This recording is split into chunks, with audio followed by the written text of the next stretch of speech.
Hey everyone, yes that's you, our wonderful listeners. Welcome to the Save Yourself podcasts, which are all about self-empowerment. I'm Glyn, and as always Sarah is in the Future Hub studio with me. Hi everyone, really good to be here. So Sarah, today's focus and topic of conversation is probably my favourite subject, water. I think it's my favourite subject too, yeah. And water, as in the water in Mallorca, doesn't taste like what it ought to. Why doesn't it? I've never tasted the water in Mallorca, but I suspect it's got all sorts of chemical stuff in it. So talking today about water, we're going to talk about all types of water, different structures of water, but I believe there's a quote that you want to start us off with. Yeah, well, I'm coming at water from a different perspective sometimes. You know, I'm a literary type, and so I found a wonderful book called Water in Nature, which is published in the late 1800s. And there's a quote from Byron at the front of the book, which I rather like. And Byron says, "Till taught by pain, men really know not what good water's worth." So what he's saying there is, you know, people really they underestimate water. They haven't got a clue what they've got. But they go on to say that of all the substances in nature designed for the sustenance of organic life and the pleasure and convenience of man, it may be truly said that water is the most important. Water is an indestructible liquid, for do to it what one may, it always returns to its original form of water. Interesting, because we're going to talk about that, aren't we? It's actually really what water is. What actually is water? Yeah, and what water is not. Exactly right. So to try and give a little bit of structure, we know that the majority of people know what water is, or maybe they don't. But it's incredibly intellectual, it's incredibly conscious, as you and I have said before, it's everything. It is everything. It's the lifeblood of the planet, the elixir of life. Everything is made of water, and without water there is nothing. We're going to talk a little bit later about solids and liquids and masses, etc. Yeah, we're going to get into the science of everything as well. But let's go back to that original question then. Some people might think it's a silly question. What is water? What actually is it? Yeah, what is it? Well, it's everything. It has to be. I mean, it's in every cell. It's even in rocks. You know, people don't realise that it's in everything. Absolutely every part of our body, in our brains, in our blood. In our tears. In our tears, indeed. Saline water. Yes. So to give that structure then, obviously people understand water H2O, 2 parts hydrogen to 1 part oxygen. Yeah. 3 parts hydrogen to 2 parts oxygen becomes structured water. And not everyone really knows what structured water is. And there's a difference, I suppose, between structured water and energized water. And we're going to talk about that today, aren't we? Yeah, and we need to explore things like how water is naturally energized or naturally structured, as opposed to our interventions to make it for ourselves now. You know, because years ago when, you know, back in Geronimo's day or whoever, the water would have been lashing down a mountainside, and they would have gone down to the stream and they would have collected their water. So the water would have been alive, but we don't get our water that way anymore, do we? No, we don't. And I think this is probably a good place to start if we just sort of discuss or clarify that today we're going to talk about energized water, structured water, all different types of water. But let's start with the obvious, what people know or maybe think that they know. Let's talk about tap water that's coming through the taps, that's coming through the pipes to get to people's homes. Yeah, it used to come through lead pipes. I mean, obviously they've taken a lot of those out, but there's still a lot of lead in the system. Let's talk about bath water, because people are actually soaking in water. And as you know, the skin is the biggest organ. So you don't just need to drink water. Obviously, water can actually come through your skin. Yes, you absorb it even when you're showering. But that's not always a great thing, because No. as we know, with the additions that they're putting into water, or should I say the additives, you don't want to be soaking in water that's full of all of these various chemicals as well. Yeah. Then obviously we can move on to bottled water, filtered water, alkaline water, reverse osmosis. All of these things are fascinating subjects of which we're going to cover. But When we look at alkaline water and moving towards, we know that people with chronic conditions need to be drinking water that's more alkaline rather than that's acidic. But do we know what pH actually stands for? What is the pH in water? It's potential hydrogen. So it's the amount of hydrogen that you're going to get through drinking or consuming that water in whatever form it comes. And you mentioned earlier that what we want to be doing is we want to be drinking water to hydrate at a cellular level. You can drink dead water, still water, chemically infused water, and that's not going to hydrate you at a cellular level, is it? People will, they say, oh, I drink 2 litres a day, no problem. I buy this bottle and I take it to work and I drink and drink and drink. It's a waste, it's not a total waste of time, but they are not going to hydrate drinking water that's come from a bottle that's been sat on a shelf for the last 2 years and is essentially dead water. So the only way in which the cell is going to take the water in is if there is some life in it. Yeah, and I think there's a difference, is that you can quench your thirst or you can hydrate. There is a massive difference we're going to come on to. So let's start then by talking about the water that the average person gets coming through their taps then. So where's this water coming from and how does it get to them? Well, I guess each water region deals with it differently. Where we live, we're very blessed because our water comes from an underground stream. Very few people get their water that way. Most people are getting it from some massive reservoir that has been collected and then it's been, what's the word? Not chemicalised, but it's had things put into it for the greater good. Allegedly. Yeah. Because how do you get water from one particular reservoir straight into someone's tap? So as you say that these we're going through lead pipes. They're now going through probably quite a lot of dirty pipes. So they're or plastic pipes. Well, they're warranting adding chemicals to say that now that the water is clear because they're concerned that they may contaminate you with something else. Yes, well, exactly. And we don't really know what's in there. And it's almost impossible. And I would say across the country, across the world, it's going to be different in every region, depending on, their policies. Some of the studies that we've done, we know that the water around London, from the tests that we've done to actually measure the quality of water, you're absolutely right. The quality of water is different in different regions. However, this isn't just about the cleanliness or the quality of water. It's about people drinking water to hydrate themselves at a cellular level and to energize them. So when we talk today now about structuring water, restructuring water, energizing water, that's what people need to be drinking.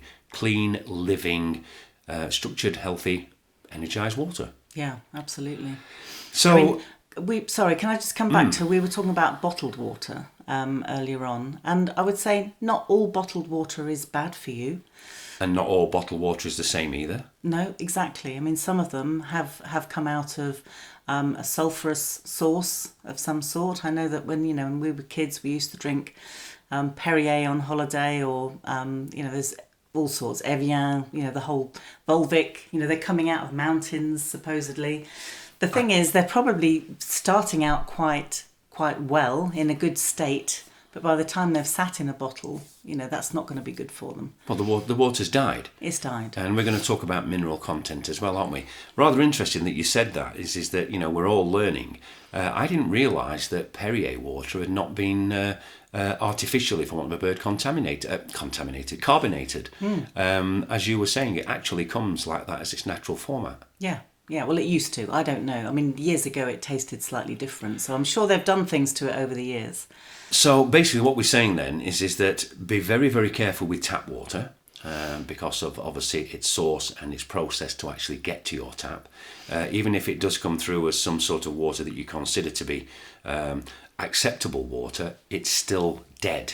And that is the next point we want to discuss, isn't it? Yeah, so what can people do? If the only source they've got is coming out of their tap, what can they do? Well, let's actually work out what we do want to do. We want to restructure it and we want to re-energise it, don't we? Mm-hmm. So just to clarify there again with bottled water, if you're taking water from a spring, whether it's Volvic or whether it's Evian, Harrogate spring water, etc. I prefer Harrogate spring water because it comes in a glass bottle rather than a plastic bottle. Yeah. And as you say, these bottles have been stood in a warehouse for goodness knows how long. It could be a month, could be 3 months, could be a year. So the water is not living water. So living, structured and energized water is what people need to be drinking, and we're going to explain why. So just before we do that though, then let's go back to just cover these topics off. Be cautious with what's coming out of your tap.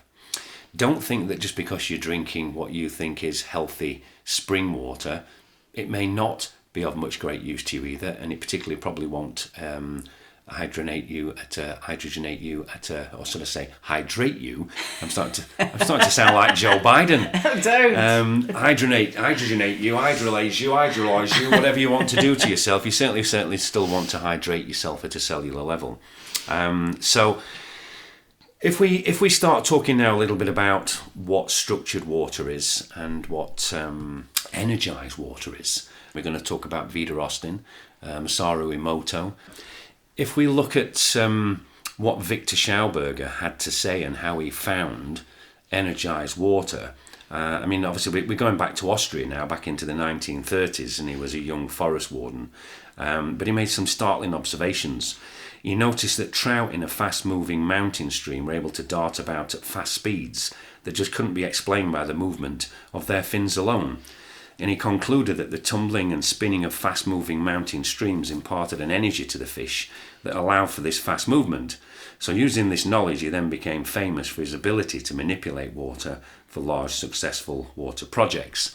I then mentioned, obviously, Emoto, who was actually freezing water or part freezing water to show images, but we're going to talk about Emoto in a moment, aren't we? So I think what's great about what you've just talked about with Victor Schauberg is the fact that he noticed something in nature. And I think that that's the message that we need to really bring out for people today, is that the answers are usually in nature.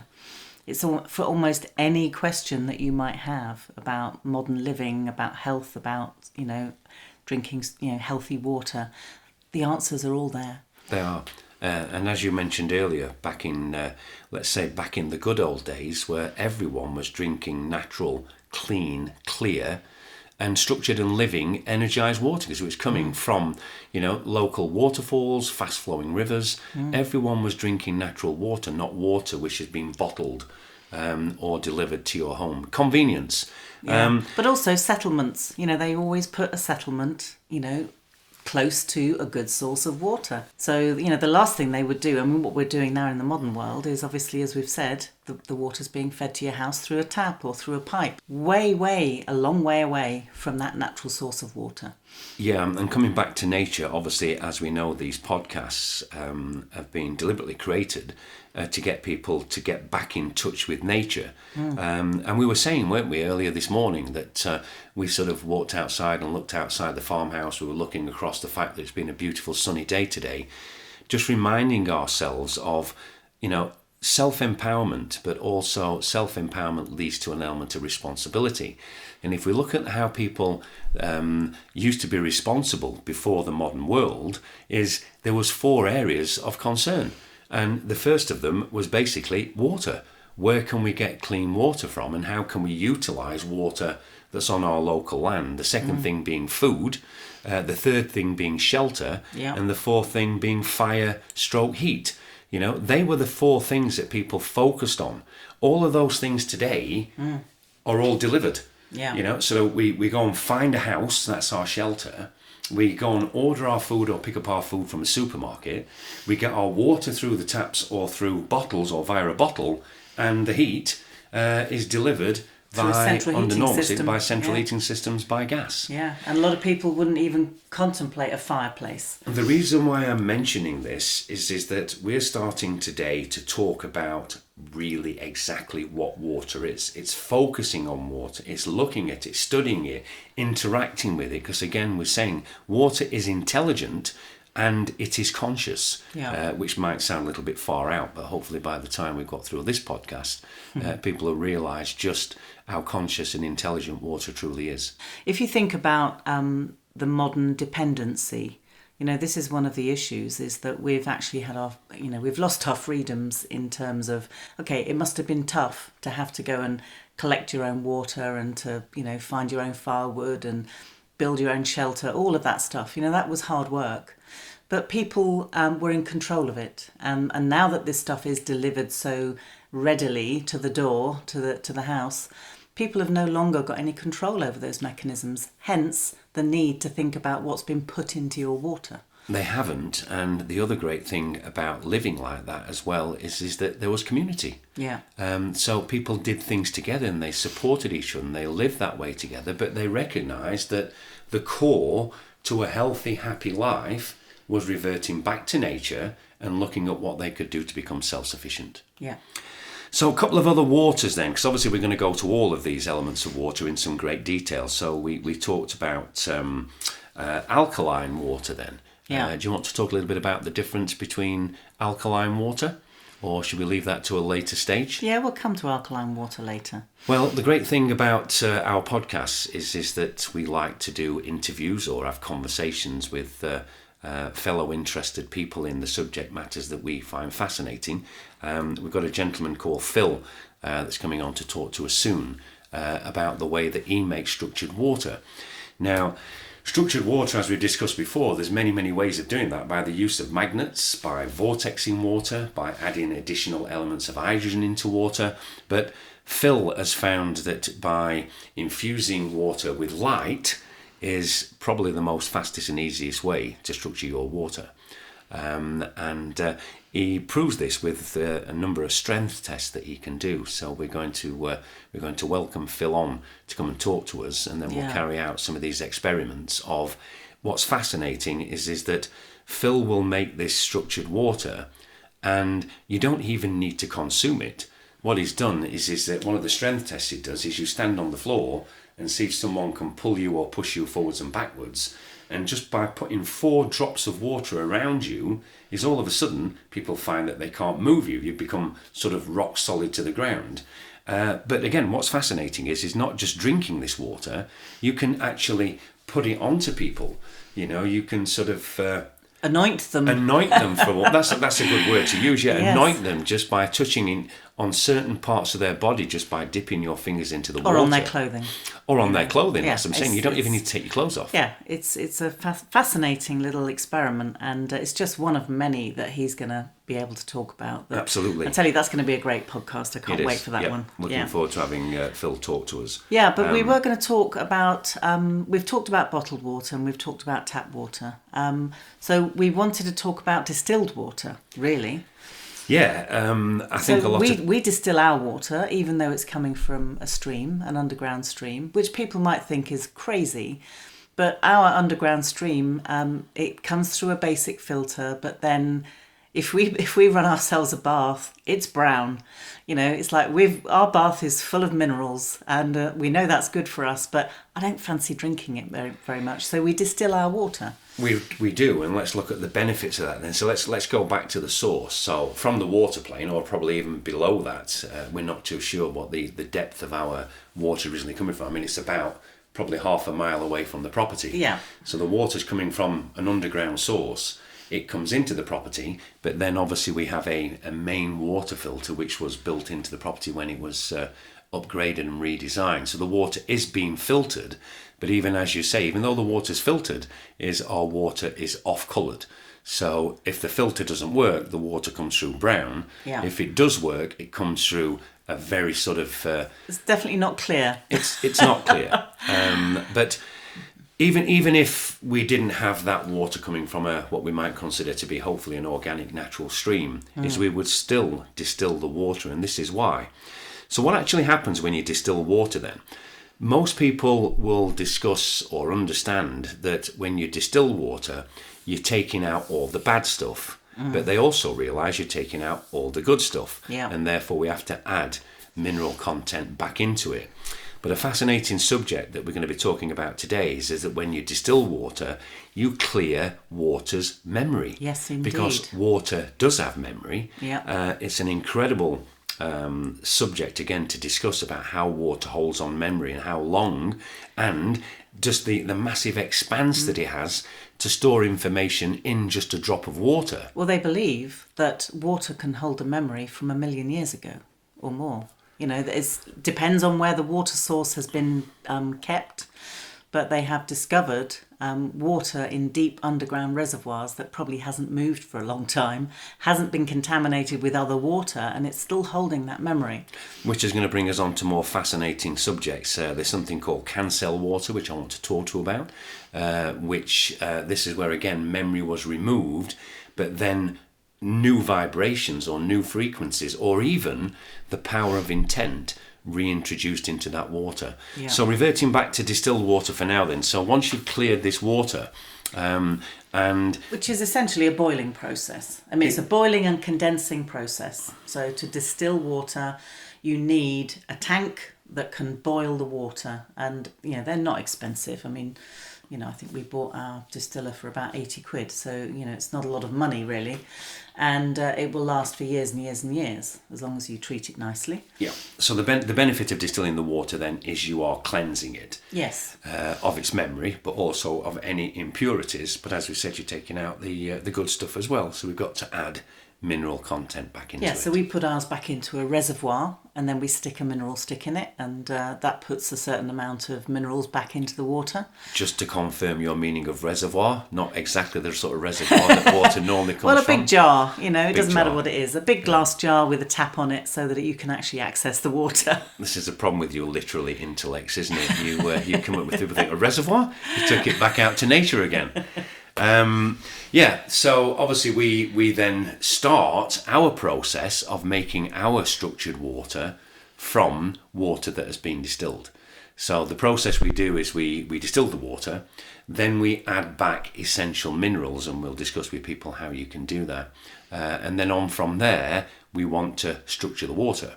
So there are different theories of doing this. One of them is to then create a vortex. So to vortex the water, where the water being in a vortex machine or a vortex flask will put the life back in, re-energize the water. Absolutely. And to do that, you can use copper, you can use magnets, you can use all sorts of ingredients to actually do that. Or just spin it.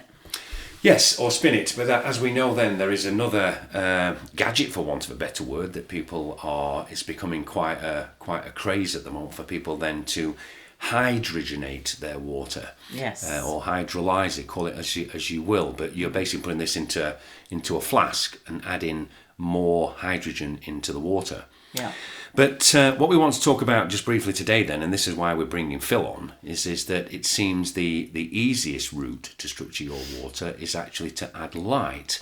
So if we think about where natural light comes from and why we're already getting energized structured water. So the water out in nature, as we say, fast flowing water will energize it rather than sitting in a still lake. Yeah. But where does it get the restructuring from then? The sun. Yeah, sunlight. Nature supplies everything we will ever need. Absolutely. I mean, obviously where we live, we don't get a lot of sun.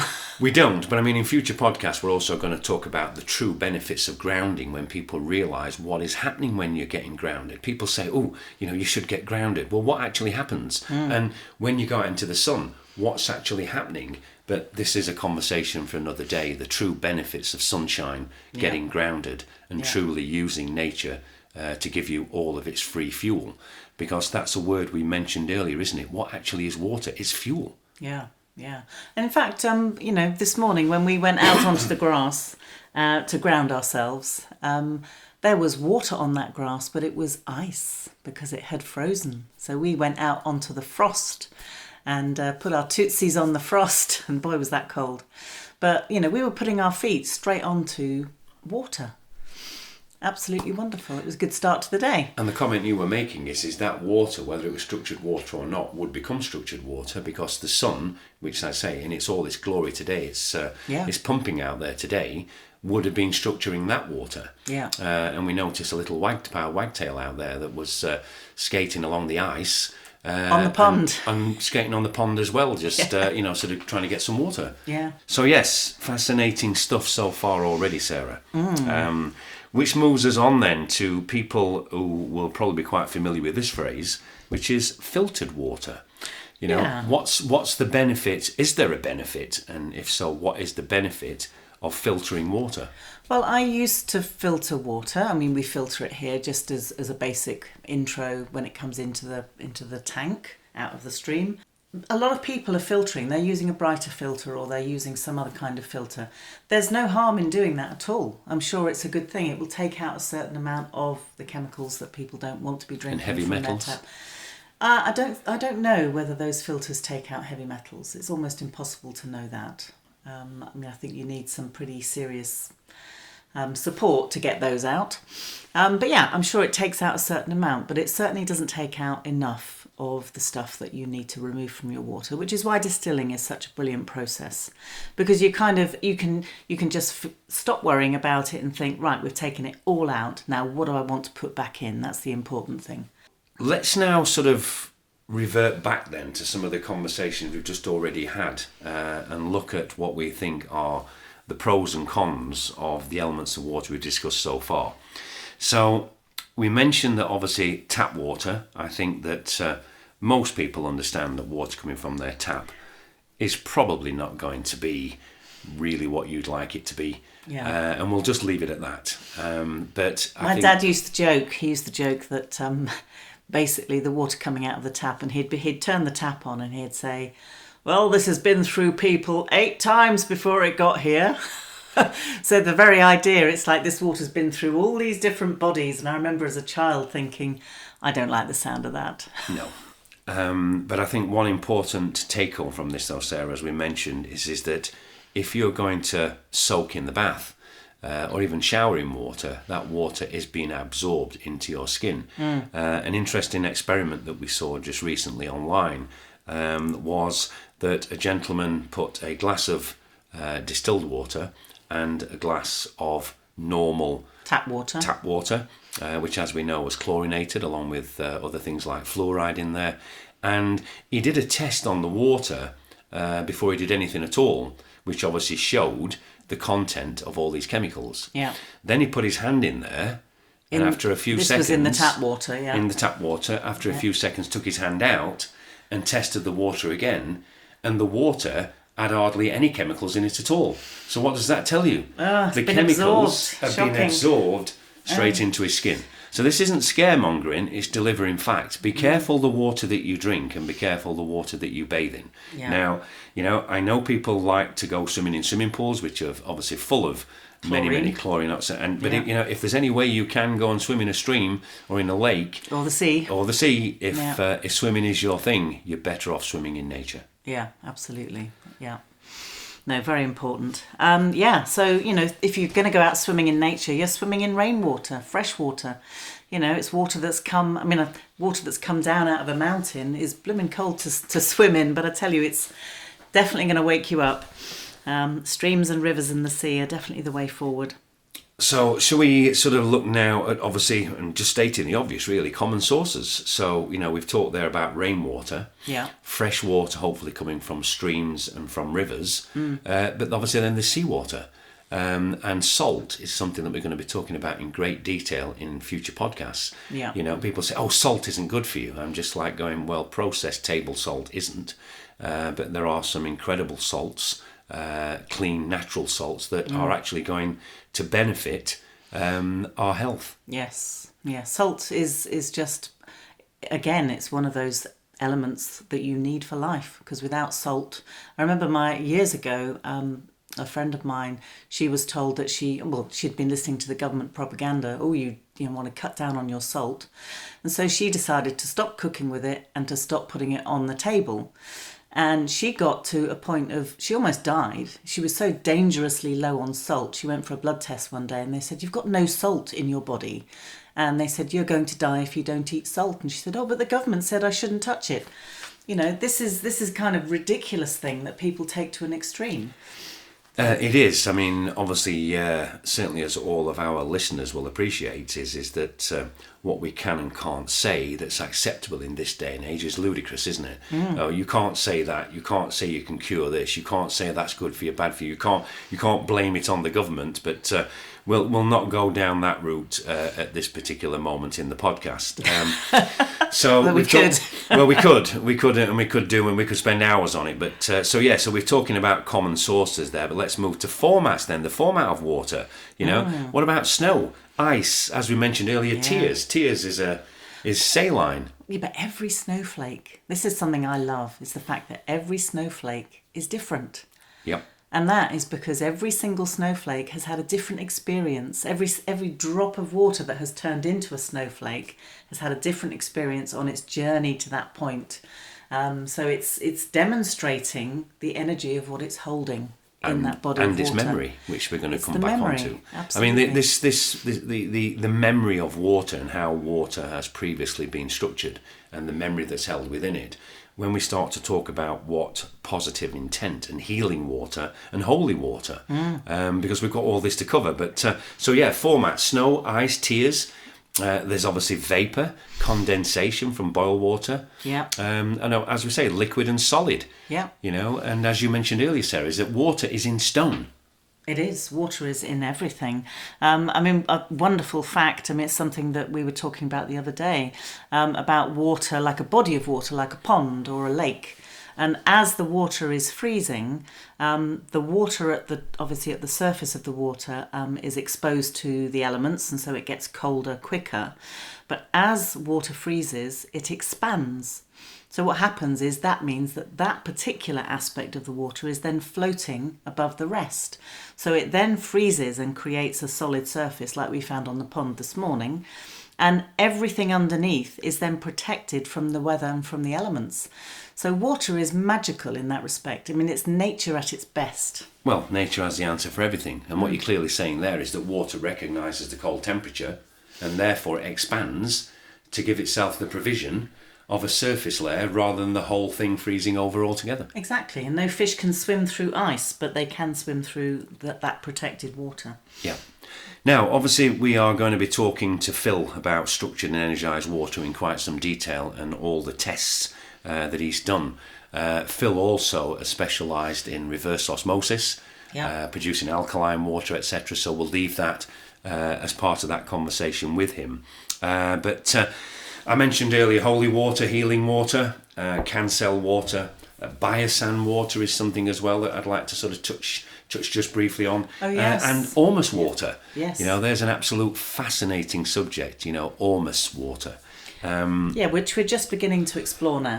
And I'm really looking forward to that journey. It's going to be great. And we will do a podcast on that. Yeah.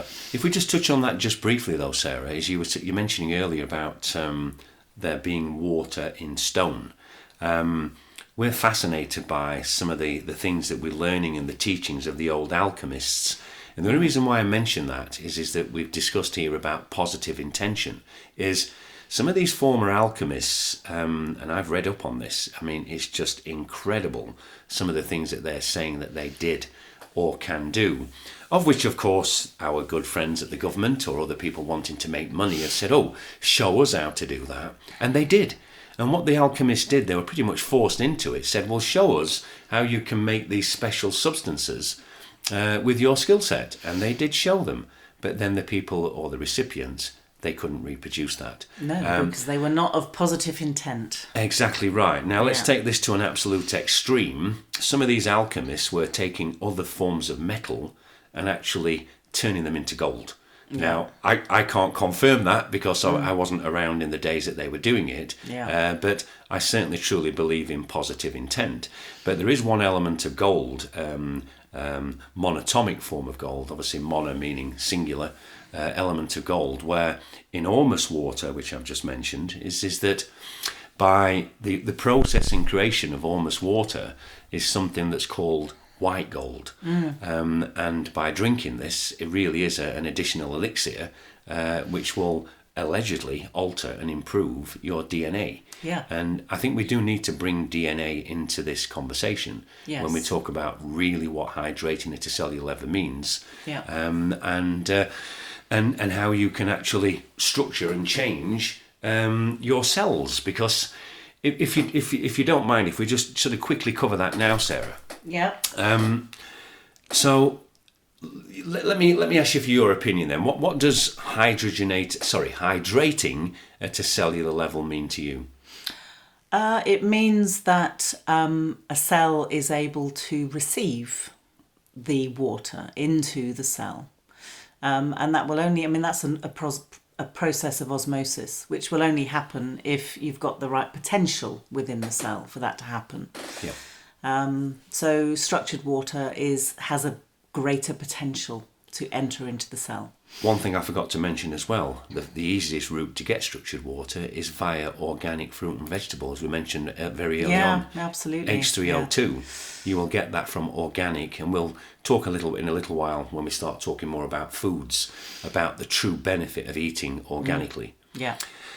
So let's go back onto DNA then. Is people talk about longevity, they talk about the aging process, even death. Yeah. This is happening at a cellular level. So if we think about what our DNA truly is and how cells replicate, is that cells will regenerate themselves every 7 years. Different aspects and parts of our body's cellular structure, our organs, they will replenish themselves, but they can only do that to a certain extent. So when new cells become produced or reproduced, they're taking the existing DNA at the time from the whole cell. Yes. And this is where, when we start talking in the future about cancer, if you think about it, is if a cell has become anaerobic rather than aerobic, and it begins to replicate, it's replicating exactly down the route of the rogue cancerous cell. Yes. Whereas if we take that the other way, and you've got a positive living cell, even though it's begun to age, when that replicates, it's going to re-replicate the age that it's at. Yeah. So if we can repair the cell and make that cell more active, more alive, more younger, you'll then start replicating healthier DNA. Which is what can be done with monatomic gold and monatomic silver and monatomic platinum. Yep. So those cells, it's possible for those cells to be reproduced in a more positive state. So it means that you don't lose the telomeres in the cell, because it's when the telomeres are gone that the cell is dying and the cell is aging. Yeah. So years ago, people would live for hundreds of years because they were taking this philosopher's stone or whatever it was called. And in addition to that, they weren't either accepting so many elements of toxicity through their water, through their diet, through their lifestyle, etc. So it's a double-edged sword, isn't it? Stop putting toxicity into your body, but then obviously when you're going through the process now of cleansing yourself, we're looking and doing a lot of research at the moment into the benefits of actually taking almost water. Yes. Yeah, but also it's colloidal silver as well. That's really good. Monatomic silver kills disease organisms, and it can promote major growth of bone, and also accelerates healing in the tissues of the body. Yeah. So these are amazing products. They really are. Let's talk a little bit now about healing water then. And I'm going to add to the term holy water to that. Healing water, in our opinion, is taking water which is structured and is energized. So that water in itself clearly is going to start healing you, because you're starting to introduce water which is healthy water. Yeah. And so if we run that alongside holy water then, which I guess they're the same thing really, aren't they? But it's just a different context, and so the name is different. Well, this is what I want to run by you now, the interesting fact of what we consider holy water to be. This is not a conversation about whether anyone believes in God or a creator, but this is, and we can talk about God and creator at any time anybody wants to, but this is about how we look at the source of holy water. Yeah. And this is quite interesting, because if you think about it, and let's look at, let's start with holy water that's in a font. Quite clearly that water is not being energized because it's sitting in a font, and there's no movement whatsoever. And it's a stone carved structure. Correct. But as theory goes, is that fonts were actually built across ley lines and node points, so that the living water that's underneath, because don't forget, here's another subject, water talks to water. Yeah. So be very careful what you say to the water within your own body, or the water in your hand, or the water within another person. Yes. We're going to talk about the positive and negative effects of communicating with your own water and that of other people. Yeah. But the point I was making is that if you've got water which is underground, which is incredibly energetic, structured water. And in itself, that as we know, there are vortexes, naturally creating vortexes. Which dowsers can find. You know, dowsers are brilliant. Absolutely right. And we've got a friend of ours who has recently bought a piece of land, and they have dowsed the land and found that there are ley lines and node points on his piece of land. The point I was trying to make is, were churches built around the font? Yes, Was they the were. font Yeah. sited on top of where they realised that you've got this energized, living, structured water underground? Yeah. Now, you don't necessarily have to go and source and tap into that source to drink it, because water talks to water. Yeah. It's passing that energy into the water that's even above the ground. Yeah, absolutely. Now, this is another separate subject about churches, you know, sort of when we look at churches. So we're suggesting that the building was built around the font.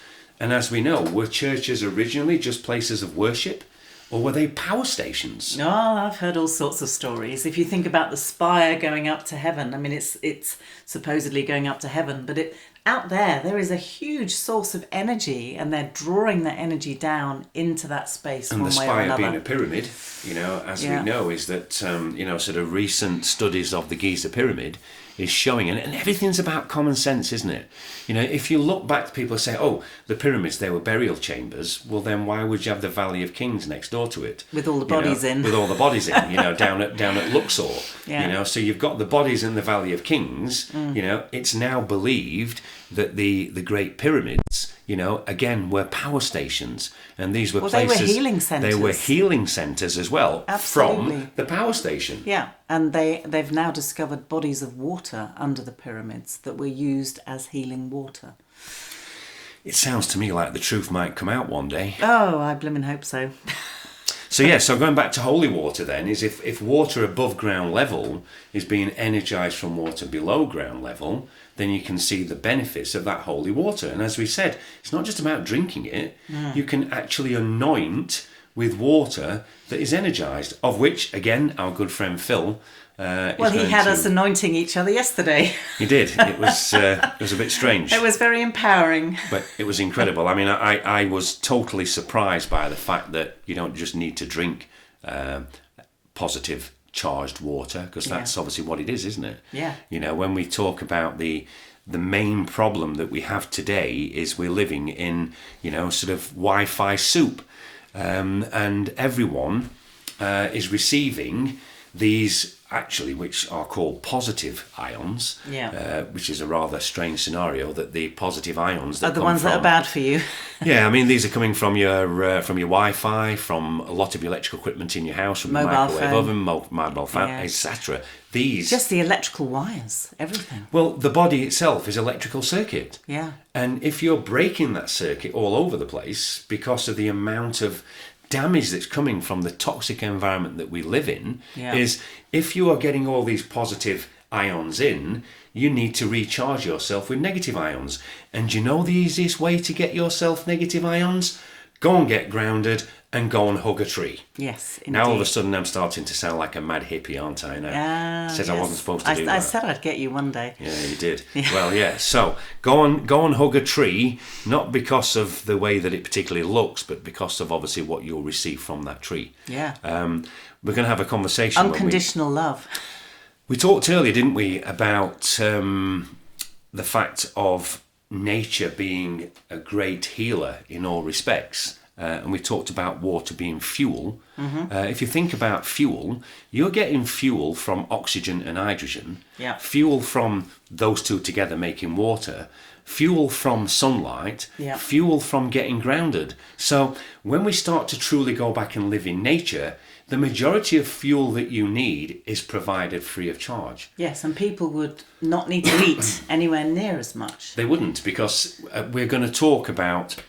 We're talking today about water and the fuel of water, but when we talk about how you fuel from a nutritional point of view at a cellular level, this is a fantastic subject, because it's only the nutrients that you're taking from that food. What happens to the majority of your food? It goes down the toilet as waste.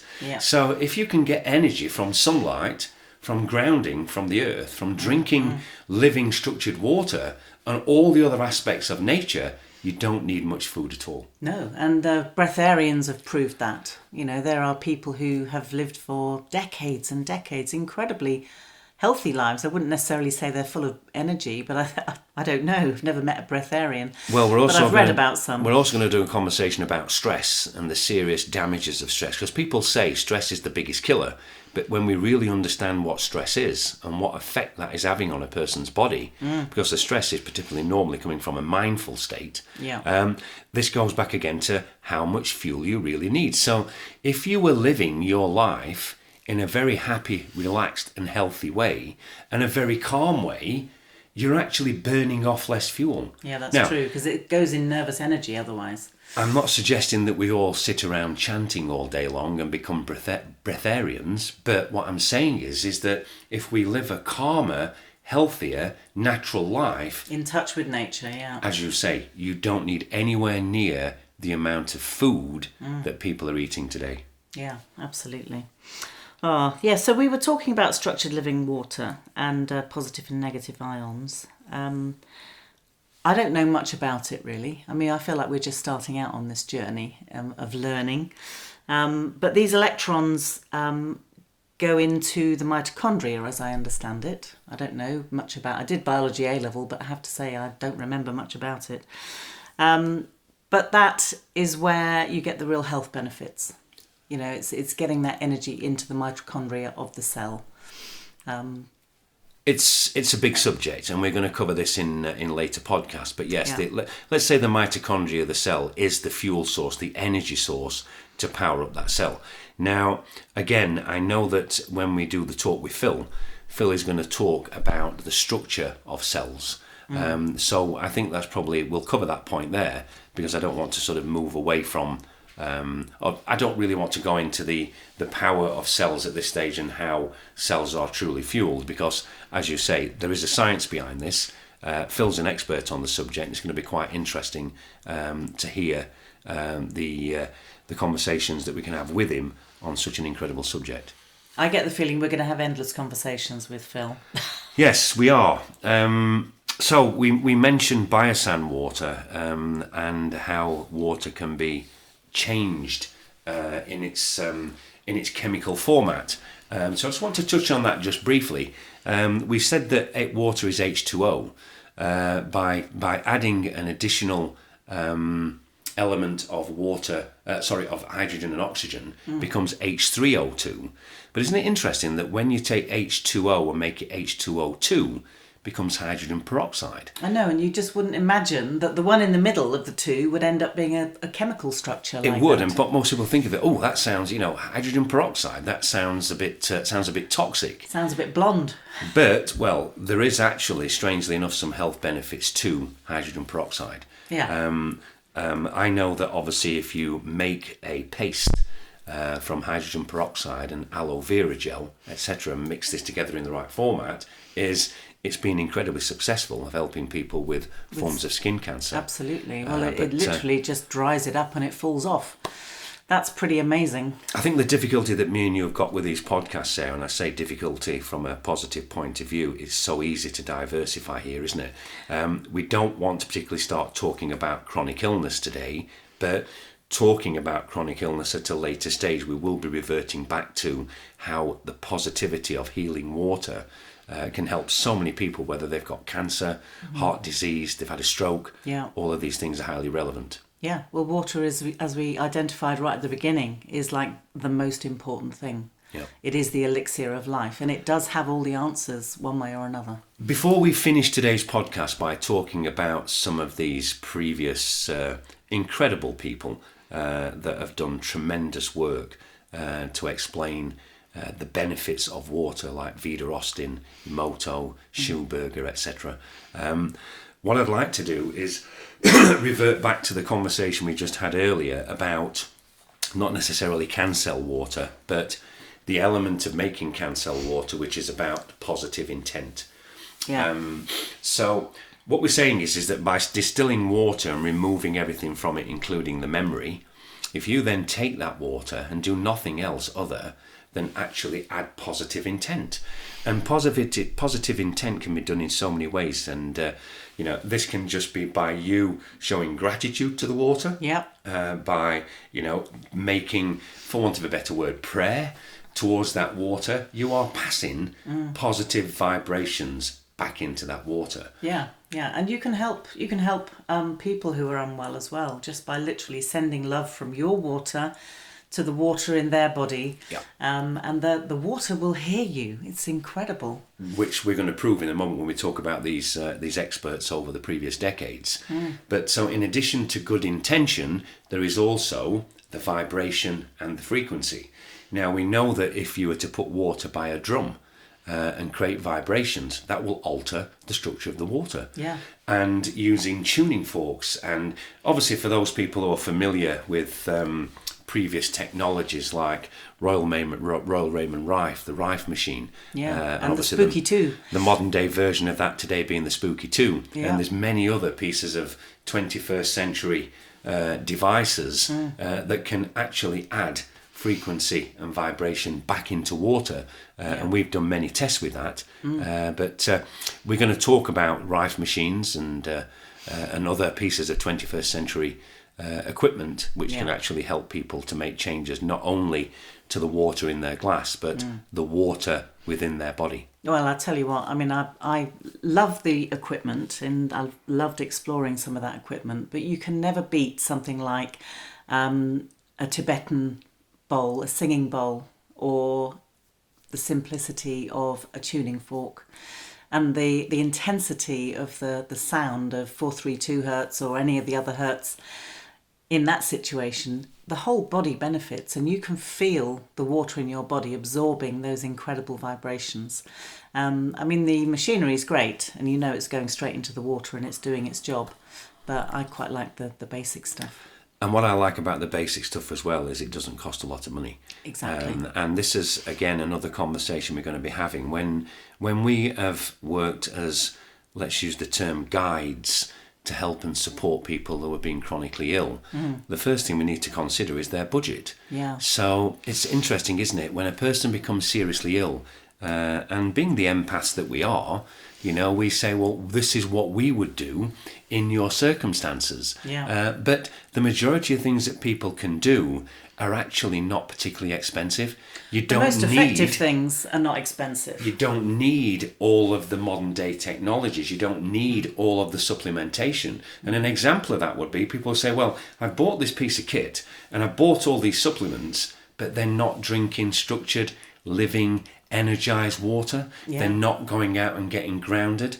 They're not jumping on a rebounder and opening up their lymphatic system. They're not doing all the simple stuff. And basically we were talking about this because we're going to talk about doing gut resets, aren't we? Helping people how to reset their gut with the damage that's been done to it. Again, they're all fascinating subjects, but the point being, why throw a load of good stuff in when you haven't got the bad stuff out? Let's get the bad stuff out of you first before you bring the good stuff in. Yeah. Am I allowed to be literary again at this point? If you must. It's from my wonderful book, Water in Nature, which I told you about at the beginning, which is late 18th century. It's just a quote from Ruskin. So he said, "Of all the inorganic substances acting in their own proper nature, and without assistance or combination, water is the most wonderful.